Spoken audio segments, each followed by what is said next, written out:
नमस्ते sir जी। नमस्ते sir आपने machine कहाँ से ली है?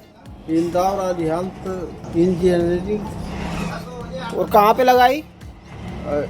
अमलेट छत्तीसगढ़ में। आपके हिसाब से फिटिंग हो गई सर ये? हाँ अच्छा, और अपन ने जब माल निकाला तो माल कैसा निकला है ट्रायल में? बढ़िया है।